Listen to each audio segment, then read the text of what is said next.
मेरे बैकग्राउंड में मैंने टीचिंग भी करी है। दून मेडिकल कॉलेज में मैं असिस्टेंट प्रोफेसर भी था। 5-6 साल मैंने वहाँ पर स्टूडेंट्स को भी पढ़ाया। तो कभी कभी मौका मिल जाता है इस तरीके का, तो अंदर का टीचर जाग जाता है। टॉपिक चूज़ किया है वो चैलेंजेस आफ्टर 60।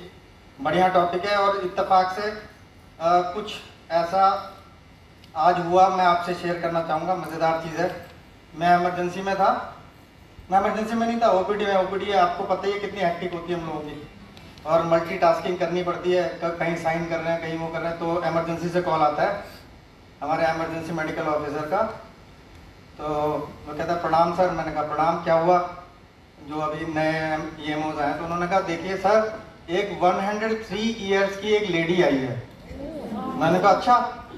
फिर उन्होंने कहा और उसको 103 बुखार है। मैंने कहा ओ।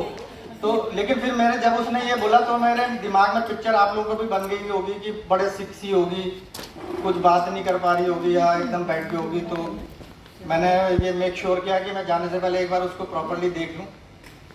तो जब मैं पहुंचा तो वो बैठी हुई थी आराम से। तो ये है कि ऐसा नहीं है कि मतलब आप एज से कई बार ये कि पता नहीं लगा सकते कौन कितना फिट रहेगा, लेकिन ये कि केयर करनी पड़ती है अपनी बॉडी की। जैसे कोई कार है, अगर आप उसकी केयर करेंगे तो वो ज़्यादा चलेगी, और नहीं करेंगे तो फिर नहीं चलेगी। सिंपल सी चीज़ है। आपने एक स्पीड ब्रेकर देखा, आपकी कार है, आपने उछाल दिया, और एक दूसरा है जो स्पीड ब्रेकर देखा उसने स्लो कर लिया। तो ये चीज़ है। ये तो आज जो हुआ वो मैं आपको बता रहा था। तो ये तो आपने अपनी केयर करनी है। दूसरा जो आज मैंने टॉपिक लिया था वो ये था कि most underrated investigation in ONGC। एक ऐसी जांच है, बहुत इंपॉर्टेंट है, लेकिन हमारे ONGC में थोड़ा अंडररेटेड हो जाता है क्योंकि अवेलेबिलिटी इतनी ईजी है उसकी। तो हमारे ONGC में बहुत हल्के में ली जाती है वो जांच। मैं थोड़ा अनऑफिशियल तरीके से भी बात करूंगा क्योंकि मेरी स्टाइल यही है बात करने की। तो सबसे पहले मैं कुछ हिंट्स देना चाहूँगा। डायरेक्टली तो मैं उसका नाम नहीं बताऊंगा, वरना सस्पेंस खत्म हो जाएगा और आप लोगों को मज़ा नहीं आएगा। वो जांच नॉन इन्वेजिव है, मतलब कोई प्रिक नहीं है, कोई सुई नहीं चुभती, कुछ नहीं होता। ठीक है, सबसे पहला पॉइंट उस जांच का। अब आप लोग अपने दिमाग में उसका पिक्चर बनाइए। दूसरा अंडररेटेड तो मैंने बता ही दिया आपको। मोस्ट अंडररेटेड है, मतलब जितनी उसकी इंपॉर्टेंस मिलनी चाहिए उतनी नहीं है। तीसरा, और 2 मिनट से भी कम लगते हैं उसे परफॉर्म करने में, और उसका कोई साइड इफेक्ट नहीं है। और उसकी कॉस्ट मार्केट में, यहाँ पर हमारे कॉस्ट का तो कुछ है नहीं, लेकिन मार्केट में करीब 500 रुपीज़ है। अब 500 रुपीज़ हम ONGC वालों को समझ में नहीं आएगा। हमें ये समझ में आएगा कि उससे हम ONGC की कैंटीन से 33 चाय खरीद सकते हैं, तब भी 1 रुपये बच जाएगा। तो इसके अलावा इसकी एक्यूरेसी 99% है। काफ़ी अदर टेस्ट को वो सरपास कर देती है। तो कोई गैस कर सकता है पड़ती है वो बड़ी मुश्किल से। फिर आपको एक ओरिएंटेशन बनता है जब आप इतने सारे ECG देख लेते हो। तो सिर्फ ECG अटैक ही नहीं बताता, बहुत कुछ बताता है। ECG क्या क्या बता सकता है? सबसे पहला तो हार्ट अटैक आप सबको ही पता है कि हार्ट अटैक बताता है। ये भी बताता है कभी कभी कि पुराना अटैक आया था इसको। तो हम ECG देख के ये बता रहे तो इसको तो इंफीरियर वॉल में पुराना अटैक आया था, इसकी राइट कोरोनरी आर्टरी पहले ब्लॉक हुई होगी। तो हम देख के ये भी बता सकते हैं। मतलब एक तरह तो ज्योतिषी टाइप का हो गया कि भाई पुरानी चीज़ बता दी जो पहले हुई थी, जो अभी नहीं है। एक्यूट अटैक तो बता ही सकते हैं, ये तो सभी को पता है। इसके अलावा रिदम नॉर्मलिटी, आपका तो हार्ट रेट बहुत तेज हो गया, मतलब जितना नहीं होना चाहिए 150 जा रहा है, या हार्ट रेट बहुत स्लो हो गया। और यही नहीं, ये भी बता सकते हैं ये हार्ट रेट स्लो हुआ क्यों। इसका इनका हो गया कहीं और से रिदम आ रही, क्या प्रॉब्लम है, या हार्ट वेंट्रिकल से बीट्स आ रही है, एट्रिया है। कि जब हार्ट अटैक आता है, ठीक है, तो जो भी प्लैक होता है उसी पे जाता है, तो पूरा ब्लॉक हो जाता है, वो सप्लाई बंद हो जाती है, रोने लग जाता है। कभी कभी क्या होता है कि कंफ्यूजन होता है कि भाई क्योंकि हार्ट के पास अपना मैसेज पहुंचाने के लिए ब्रेन पे कोई अलग से वो नहीं होता, वो अपना जो मैसेज पहुंचाना है वो बोरो करता है। तो कभी भी हार्ट अटैक होता है तो वो ऐसे पिन पॉइंट नहीं होता, वो थोड़ा सा आदमी समझ नहीं पाता कहाँ हो रहा है, वो ऐसे कर लेगा, उसको लगेगा कोई प्रेस कर रहा है ना। तो क्या होता है कि कभी पर्टिकुलरली पिन पॉइंट नहीं होगा, वो कहीं से बोरो, कभी कभी क्या गैस्ट्रिक वाले जो सिम्टम्स है वैसे वहाँ से बोरो कर लेगा, वो पेन सेंसेशन भेजने की कोशिश करेगा, भाई तुझे कुछ गड़बड़ है, तेरी कुछ गड़बड़ हो रही, लेकिन आदमी को समझ में नहीं आएगा वो क्या रहा, बहुत पसीने आने लगेंगे सिंपैथेटिक पैरासिम्पैथेटिक सिस्टम स्टिमुलेट करके। तो कई बार क्या होता है कि एकदम चेस्ट पेन नहीं होता, वो गैस्ट्राइटिस का गैस बन रही, डकार भी आ रही, ये आ रही, अगर वो सही नहीं हो रही या एकदम एटिपिकल है तो एक बार दिमाग में ये सोचना कहीं अटैक तो नहीं आ गया। आप ये कह रहे हो कि मैंने कल रात समोसे खाए इसी वजह से हो रहा है, इसी वजह से हो रहा है, और इस चक्कर में मैंने 2-3 पेशेंट्स को जाते हुए देखा, बहुत इन्फ्लुएंशियल, मतलब ये नहीं, मतलब हम तो रेजिडेंट थे, हम तो देखते रहते थे कि क्या हो रहा है क्या नहीं हो रहा है। तो जो हमारे जो मेन हेड थे वहाँ के, उनके फादर वो इमरजेंसी आए गैस्ट्राइटिस करके, बहुत लेट पता चला कि वो गैस्ट्राइटिस नहीं था, वो हार्ट अटैक था, जबकि इतने इन्फ्लुएंशियल, मतलब कुछ कितने पैसे की कोई कमी नहीं, कुछ नहीं, बट पता ही नहीं चला। जब पता चला लेटर स्टेजेस में, तो तब तक तो गेम ओवर हो गया था उनका। तो इसलिए क्या है कि कभी कभी क्या होता है, जब गैस्ट्राइटिस सही नहीं हो रहा तो दिमाग लगाना पड़ता है, या पसीने आ रहे साथ साथ, तो थोड़ा दिमाग लगा लो कि भाई ये भी हो सकता है, एक बार ईसीजी करा लो। और ईसीजी एक हैंडी चीज है, अगर एक्स्ट्रा भी करा लिया तो क्या दिक्कत है, ना सुई चुभ रही ना कुछ हो रहा, ठीक है। इसके अलावा हाँ, साइलेंट हार्ट अटैक के बारे में 2-3 वर्ड्स बता देता हूँ मैं। कभी कभी क्या होता है, जैसे डायबिटिक पेशेंट स्पेशली होते हैं, उनको क्या होगा, घबराहट होगी, सांस फूलेगी, थोड़ी बहुत पसीने आएंगे, चेस्ट पेन होएगा ही नहीं, और पता ही नहीं चलेगा हार्ट अटैक है नहीं है। तो कई बार हम बाद में इसी तरह, तुम्हें तो पुराना हार्ट अटैक है, मुझे पता ही नहीं है कि हार्ट अटैक आया था। तो आदमी बच भी जाता है, कई बार हॉस्पिटल आता है तो स्क्रीनिंग में पता चल जाता है कि भाई हार्ट अटैक आया। तो जो डायबिटिक पेशेंट है उनको थोड़ा ध्यान रखना पड़ेगा। तो पूछते हैं कि पुराना ईसीजी कहाँ है, तो वो बहुत इंपॉर्टेंट होता है। और कुछ लोगों के पास होता भी है पुराना ईसीजी, लेकिन उसकी लाइन उड़ जाती है, तो आप फोटो खींच के रखें। अब आप कहेंगे कि नहीं नहीं ये इतना इंपॉर्टेंट नहीं, इसका एग्जाम्पल है बहुत बढ़िया सा, शायद आपको सुन के मजा भी आएगा। और ये डॉक्टर का, ये मेरे साथी, तो वो भी कहता है साजिद तूने बचा लिया है ना, तू जब तक रहेगा मैं मरूंगा नहीं। तो क्या हुआ कि, अब मैं साथी का नाम भी नहीं बताऊंगा, बस स्टोरी सुनाता हूँ तो मजा आएगा आपको। तो क्या हुआ कि जो हमारी पीएमई होती है, वो हमारा पीएमई ड्यू हो गया था, मेरा भी था और मेरे साथी लोगों का भी था।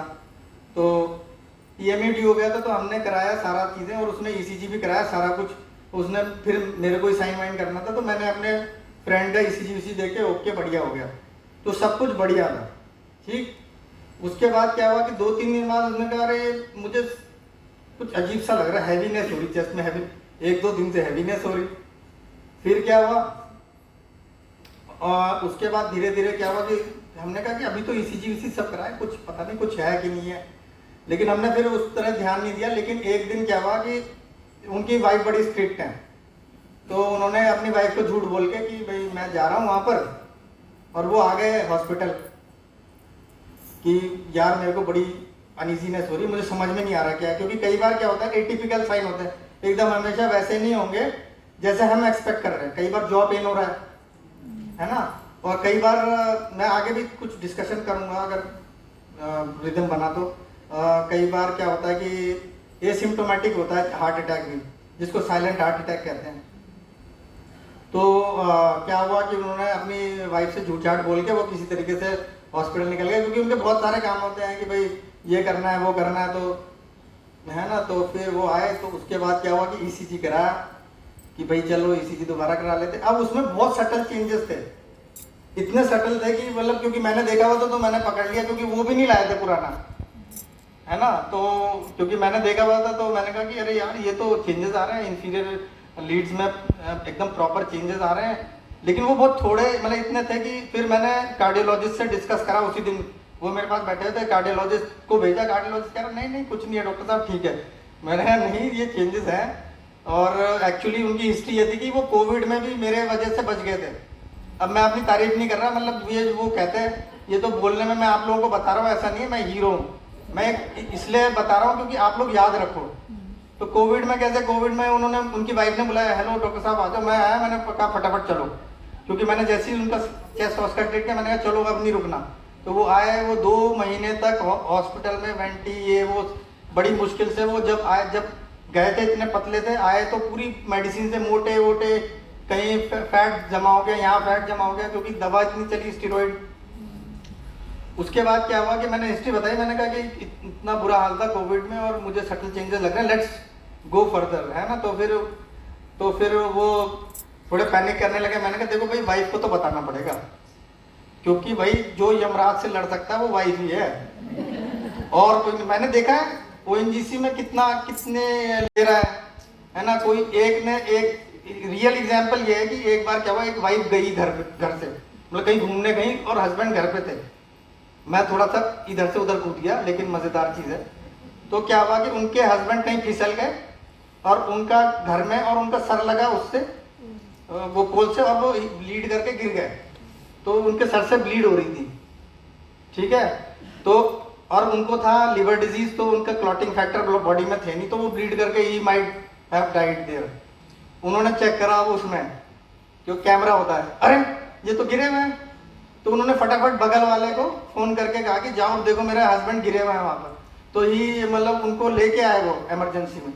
तो फिर उनकी ब्लीडिंग स्टॉप हुई और पूरा आँख काली हो गई थी, ये सब। तो ये तो मैं मजाक में, रियली मतलब जो है, मतलब अगर आपका वो है ना, स्पेशली अगर हस्बैंड वाइफ का कोऑर्डिनेशन अच्छा है तो वो अपना मजे से जीते रहते हैं, है ना। तो एक किसी की केयर कर रहा है, क्योंकि कई बार हम लोग अकेले छूट जाते हैं, वो कोई रहता नहीं, चाहे जो भी बोल लो आप, कहीं कोई नहीं रहता, हस्बैंड वाइफ ही देखता है अपने आप को। तो ये हो गया। फिर आपका, हाँ मैं स्टोरी कहाँ पर था, हाँ फिर मैंने कहा भाई बताना तो पड़ेगा मैडम को, बिना बताए काम नहीं चलेगा।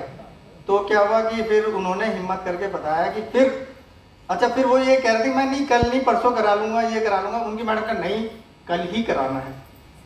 तो फिर चलो भाई कल ही, तो कल ही उनकी एंजियोग्राफी हुई और 99% ब्लॉक था आरसीए में, जो ईसीजी में आ रहा था, उसमें स्टेंट पड़ा। फिर दूसरी जगह भी स्टेंट पड़ा, तीसरी जगह में मतलब 3 स्टेंट पड़ गए, और एक जगह तो इतनी खराब थी जहाँ स्टेंट भी नहीं पड़ पाया। उन्होंने कहा कि हमें लैंडिंग साइट ही नहीं मिल पा रही है, अब आपको डाइट से ही करना पड़ेगा। तो मतलब ही वॉज जस्ट सेव। तो कैसे सेव हुआ? ईसीजी से, क्योंकि हमने सस्पेक्ट, वरना हम कहते हैं अरे नहीं कुछ, तो हाई सस्पिशन। और उसके लिए इंपॉर्टेंट है कि पुराना वाला ईसीजी होना चाहिए। एक एग्जांपल देता हूं मैं, एक चीज होती है left bundle branch block. Left bundle branch block में क्या है कि अगर वो किसी का पहले से ही है तो कोई दिक्कत नहीं है, किसी का ईसीजी में लेफ्ट बंडल ब्रांच ब्लॉक आ रहा है। लेकिन अगर आज डेवलप हुआ एलवीबी, लेफ्ट बंडल ब्रांच, इसका मतलब अटैक है वो। तो अगर हमें पता ही नहीं है, जैसे मान लिया पेशेंट आया चेस्ट पेन के साथ, एलवीबी लेके आया, ये पुराना है नया है, ये इंपॉर्टेंट है भी कि नहीं है, ये कैसे पता चलेगा हमें? तो हम लोग के पास तो रिसोर्स है, तो हम लोग तो रख सकते हैं, तो फोटो खींच के रख लेते हैं। ईसीजी दो इतनी सारी फोटो रहती है, एक बेस लाइन ईसीजी बढ़िया से फोटो खींच के रख सकते हैं। जरूरी नहीं है कि आप वो ही लेके चलो, आप एक फोटो खींच लो, एटलीस्ट हमें थोड़ा सा इजी हो जाता है। हाँ तो अब ईसीजी और एंजियोग्राफी, उसका मैं एक ऐसा इंसिडेंट बताता हूँ जहाँ ईसीजी ने एंजियोग्राफी को बीट कर दिया था, और रियल लाइफ इंसिडेंट है, तो शायद कोरिलेट कर पाओगे आप। तो जैसे जब हम पोस्ट ग्रेजुएशन में थे अपने, तो जब भी हम लोग जब पीजी करते हैं या यूजी भी करते हैं, तो एक हमारा मेडिकल फादर बन जाता है। मतलब कोई भी सीनियर होता है, वो कहता है मैं तेरा मेडिकल फादर हूँ, तो वो गाइड करता है आपको कि भाई ये कर ले, तू ये पढ़ ले, तू अच्छा कर लेगा। तो सिमिलरली उसमें मेरा एक मेडिकल फादर बन गए थे, तो उनकी स्टोरी है ये। तो वो क्या करते थे, बहुत स्मोक करते थे, तो बहुत ज़्यादा स्मोक करते थे, सुबह से शाम तक स्मोक, बट बहुत अच्छी फार्माकोलॉजी उनकी बहुत अच्छी थी। In fact he used to train me while walking, तो हम लोग डिस्कस करते थे, वो कहते ऐसे प्रेजेंट कर, वैसे प्रेजेंट कर। तो क्या हुआ कि मैं अपने कोलीग के साथ, जो मेरे साथ ही बैचमेट था डॉक्टर पुंज, उनके साथ रात में इमरजेंसी कर रहे थे, करीब 9 बज रहे होंगे। तो मेरे जो मेडिकल फादर थे करीब 38 ईयर्स के होंगे, 38 में सॉरी 32 33 ईयर्स के होंगे उस टाइम पे, मतलब हमारे से थोड़े एजेड भी थे। लेकिन he came in the emergency with chest pain, और हमने देखा चेस्ट पेन, हमने कहा चलो भाई ईसीजी कराते हैं, जो प्रोटोकॉल्स होते हैं हमारे, वरना कई बार क्या होता है कि हम नेगलेक्ट करते हैं, भाई यंग पेशेंट है, कहाँ क्या होगा। क्या ईसीजी कराया और एमआई आ गया, मतलब उसमें जो है हार्ट अटैक उसने शो कर दिया। इतनी देर में क्या हुआ, जब तक हम वी वर मैनेजिंग कि भाई इनको हार्ट अटैक है, लेट्स गिव इनॉक्सापेरिन, ये ओरल लोडिंग, ये वो हम करने लगे, तब तक he went into cardiac arrest. तो उसके बाद क्या हुआ कि ना रेस्पिरेटरी रेट चल रहा, हार्ट भी रुक गया, सांस भी रुक गई, फिर सीपीआर शुरू हो गया। अब सीपीआर में जो है बहुत जोशीला सीपीआर हुआ और वो रिवाइव हो गए, है ना, तो दैट वाज वेरी गुड। उसके बाद उनको कॉन्शियसनेस भी आ गई, फिर भी शिफ्टेड इन को खुद भी गए हम लोग टू लारी, जो वहाँ का कार्डियोलॉजी सेंटर है, और वहाँ पर वी वर एक्सपेक्टिंग कि कुछ निकलेगा, क्योंकि इतना बड़ा अटैक आया। ही ऑल्सो वेंट और सीपीआर के थ्रू ही अंडरवेंट सीपीआर, और उनका हुआ angiography and they said nothing is to be done, and we were shocked कि भाई ऐसा कैसे हो सकता है। तो फिर नॉर्मल जिंदगी हमारी चलती रही। उसके बाद क्या हुआ कि वो मानने भी ज़्यादा लग गया, वो मेडिकल फादर से मेडिकल दादा बन गए हमारे, कि भाई इन्होंने मेरी जान बचाई, है ना, तो बहुत मानते थे हम लोगों को। उसके बाद क्या हुआ, करीब 1 ईयर के बाद सेम चीज़, कभी ऐसा था ना डेजा वू, सेम चीज़ हुई, लेकिन इस बार 10 बज रहे थे रात के। अगेन उनको क्या हुआ, चेस्ट पेन, और हमें पता ही था ये वो बहुत, उन्होंने स्मोकिंग छोड़ी नहीं, अपना जो हाई रिस्क फैक्टर था, और वो स्ट्रेस में भी होती है, कुछ कैल्शियम बहुत कम हो जाता है बॉडी में कुछ सिनेरियो में, जैसे थायराइड किसी का है, मतलब घेंगा होता है, तो उसको काटते हम तो उसमें पैराथायराइड ग्लैंड्स भी निकल जाते हैं कई बार साथ साथ। वो कैल्शियम जो है बॉडी का वो मेटाबोलाइज करते हैं, तो ब्लड में कैल्शियम कम हो जाता है बहुत ज़्यादा। तो उसमें क्या होता है कि जहाँ भी आप ऐसे करो ऐसे टाइट होने लग जाता है। जैसे आपने वो देखा होगा ना टेटनस, वो एक दूसरा टेटनस होता है हाइपोकैल्शियमा की वजह से। एक तो टेटनस वैसा होता है जो आपको पता होगा, जिसका टीटी का इंजेक्शन लगाते हैं, वो टेटनस, वो आप ईसीजी से आप हिंट ले सकते हो कि भाई इसका तो थायरॉइडेक्टमी हुई है, थायराइड का ऑपरेशन हुआ, क्या ये टेटनस टाइप का आ रहा है इसको, और जो भी मसल को स्टिमुलेट करो, कॉन्ट्रैक्शन कर रही है, और ईसीजी में ये फाइंडिंग है, आप फटाफट से उसका ट्रीटमेंट शुरू कर दो, कैल्शियम वो दे दो, उसकी लाइफ बच जाएगी। तो ये सारी चीज़ें होती है इसमें। ईसीजी हमारे लिए बहुत ही एसेंशियल चीज़ है। और मैं इस ईसीजी की बात कर रहा हूँ, ये जो आपने ब्लड प्रेशर बोला ना, ब्लड प्रेशर बहुत इंपॉर्टेंट है ईसीजी से पहले। इसीलिए जो है आपने देखा होगा, जब मैं ब्लड प्रेशर लेता हूँ मैं खड़ा भी हो जाता हूँ कई बार बीपी लेते हुए, क्योंकि मैं फिर साथ ही साथ ऑस्कल्टेट भी कर लेता हूँ छाती, और हार्ट भी देख लेता हूँ। तो बीपी इंपॉर्टेंट है, बीपी छोटी चीज़ नहीं है। बीपी हमारे ओएनजीसी में अगर लाइफ एक्सपेक्टेंसी देखी जाए तो बाहर से बहुत ज़्यादा है। उसका मतलब यही है कि हर बार जब, क्यों है, क्योंकि जैसे ही मैं पेशेंट देता हूँ हर मरीज कहता है बीपी, और वो बुरा नहीं है, आप बोलो वो सही है। और इसी वजह से जो है ना बीपी, बेसिकली बीपी मैनेज करने में ही आपका जैसे जैसे एज बढ़ती है बहुत रिस्क बढ़ जाता है बीपी का। बीपी अगर एक बेसिक रेंज में होगा तो ठीक रहेगा। किसी का आज ही कितने मरीज आए मेरे पास जिसका बीपी 200 से ऊपर था, एक का 200, 190, मतलब 2-3 मरीज ऐसे आए जो इतना मतलब रेड लाइन पे था उनका। तो बीपी तो बहुत इंपॉर्टेंट है। कुछ लोग एक्सपेक्ट भी नहीं कर रहे थे कि मेरा बीपी इतना ज़्यादा होगा, कोई तो इतनी देर वेट करके ही बीपी बढ़ जाता है, तो वो अलग चीज़ है, लेकिन वाकई में बढ़ जाता है वेट करके। तो वो चीज़ मुझे कंफाउंड करनी पड़ती है कि कैसे। तो आजकल मैं चार्ट दे रहा हूँ तो वो चार्टिंग करते हैं वो बहुत अच्छे से, तो मैं देखता भी हूँ चार्ट, ऐसा नहीं कि चार्टिंग कर रहे हैं तो मैं देखता नहीं हूँ उनको। तो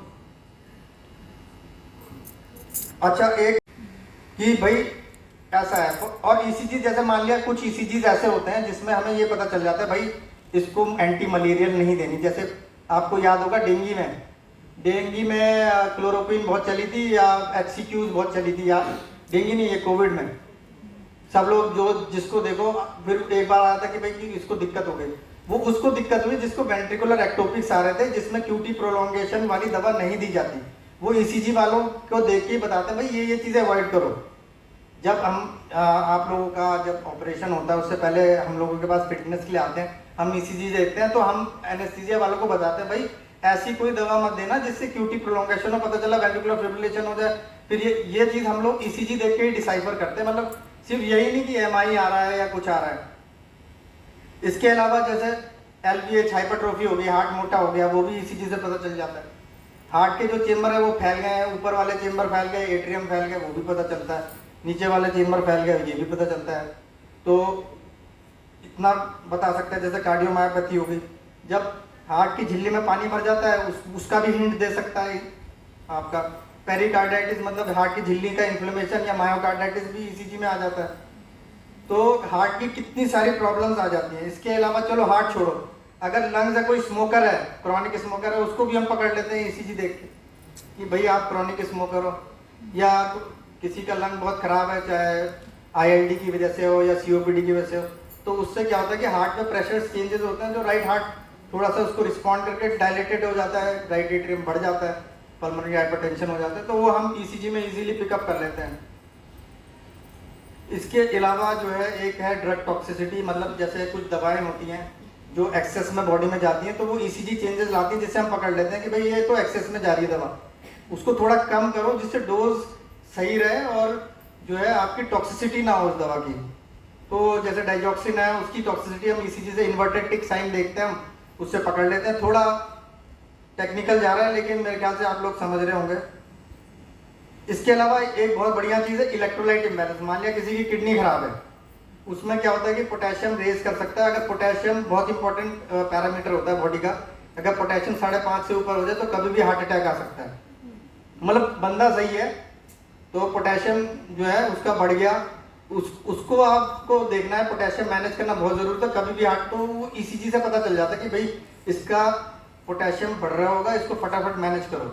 तो ज़रूरी नहीं है कि एमआई में ही ऐसा होता है, तो कई बार हम ईसीजी से पता लगा लेते हैं।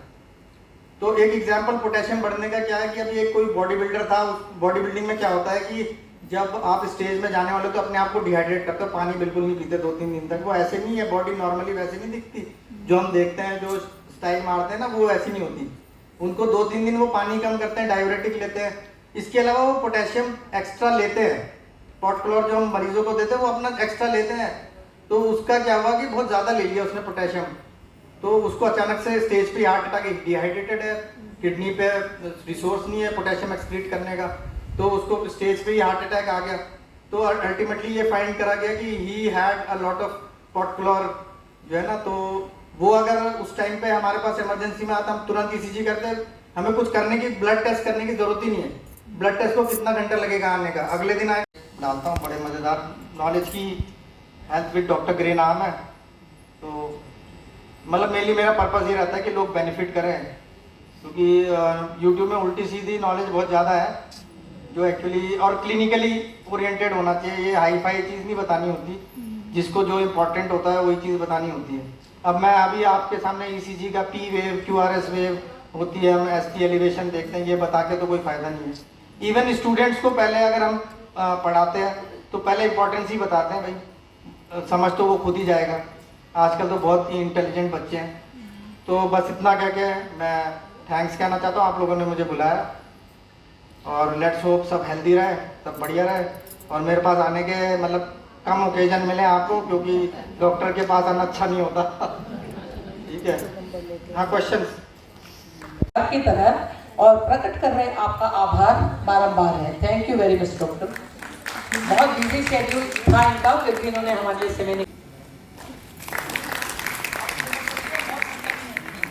कितने मतलब आपसे